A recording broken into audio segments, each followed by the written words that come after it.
আমরা যেন বেশি বেশি আল্লাহর শুকরিয়া দিয়ে নতুন বছরটাকে সমৃদ্ধ করতে পারি, বেশি বেশি যেন আল্লাহর ইবাদত করতে পারি।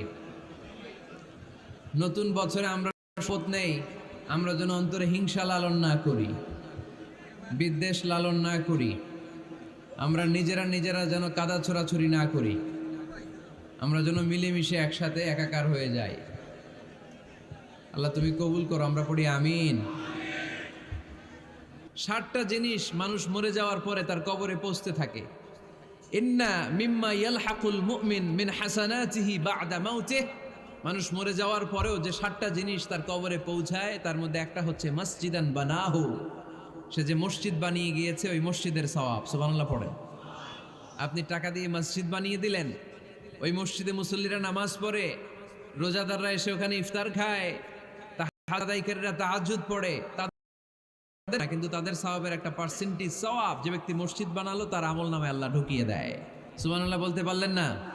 হে নামাজি আমার ঘর, নামাজ পড়ো আজ, দিল মে তোমার চরণ তলে, হৃদয় যায় নামাজ।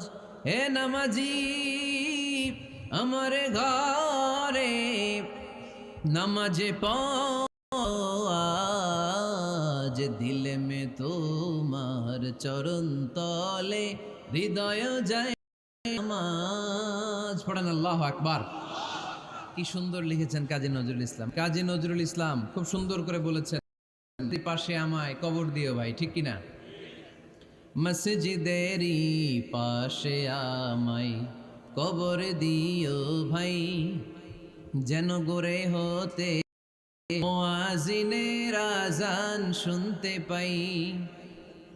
আমার গোরের পাশে দিয়ে ভাই নামাজিরা যাবে, পবিত্র সেই পায়ের ধ্বনি এ বান্দা শুনতে পাবে। গোরা যাব হতে গুনাহগার পাই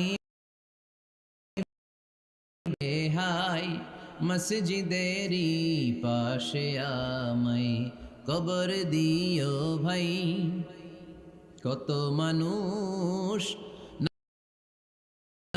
মসজিদাঙ্গিহীনাতে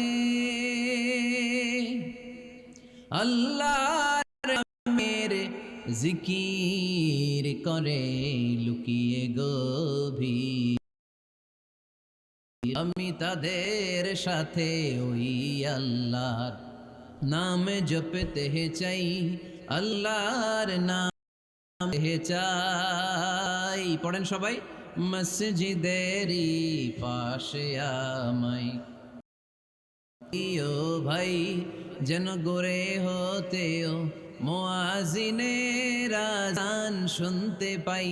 চিল্লায় পড়তে হবে আমিন। কি দরদ ছিল আমাদের জাতীয় কবি কাজী নজরুল ইসলামের। মসজিদের পাশে আল্লাহ, ঠিক কিনা? ওনার কবরের পাশে মসজিদ আছে না নাই? আছে। এজন্য মসজিদ দেওয়া এটা ইমানদারের আলামত,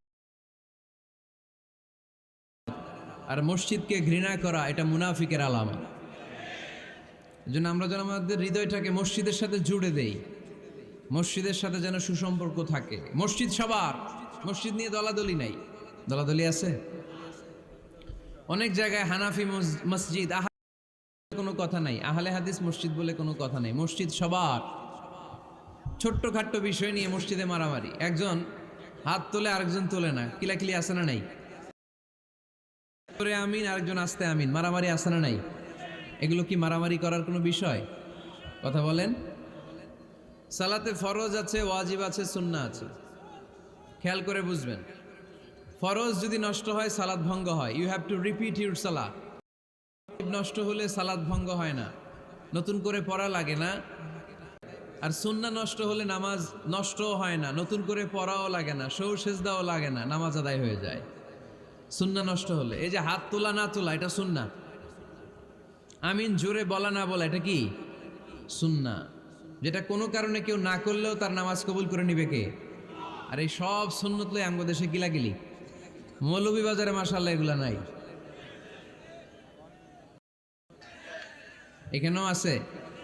এগুলার অবসান ঘটুক, আমরা চাই কি চাই না? আর কত এই ছোটখাটো বিষয় নিয়ে আমরা এই বিভেদের প্রাচীর আর দেয়ালকে উঁচু করব আমাদের মাঝখানে? কবে আমরা ঐক্যের সিন্ডিকেট করব? কবে? আর কবে সাদা মনের মানুষ হব? কবে? আর কত? অনেক হয়েছে, আর না, এবার থামেন। বিভেদের প্রাচীরকে ভেঙে চুড়িয়ে দেন।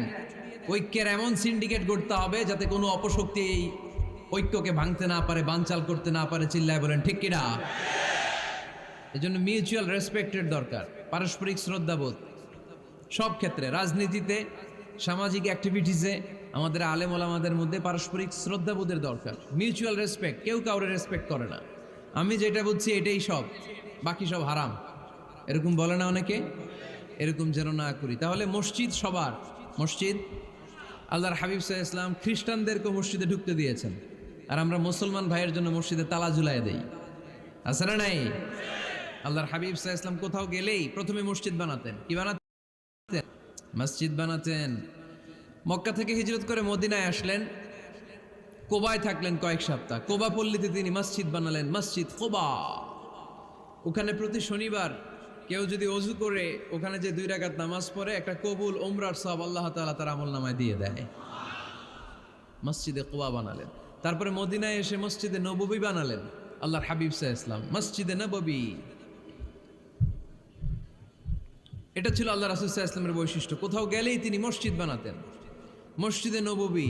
হায় রে, এখন তো কত সুন্দর মসজিদ আমরা দেখি, আমরা যে সালাত পড়ি। আল্লাহর হাবিব সাল্লাল্লাহু আলাইহি সাল্লামের সময় মসজিদে নববী কি এরকম ছিল? কথা বলেন। ফ্লোর ছিল বালুর ফ্লোর। কিসের ফ্লোর? আমাদের মসজিদের ফ্লোর কিসের? টাইলস। আর আল্লাহ রাসূল সাল্লাল্লাহু আলাইহি ওয়াসাল্লামের মসজিদে নববীর ফ্লোর কিসের? কথা বলে না তো, আওয়াজ করে উত্তর দেন না কেন? কষ্ট হচ্ছে? দুপুরে খাইছেন না সবাই? কেন খান নাই কেন? রোজা রাখছিলেন? হ্যাঁ, ফজর বাদে আইছি। আচ্ছা ঠিক আছে, ঠিক আছে। আচ্ছা আচ্ছা, সাউন্ড নাই, কথা শোনা যায় না, তো এটা শুনলা কেমনে?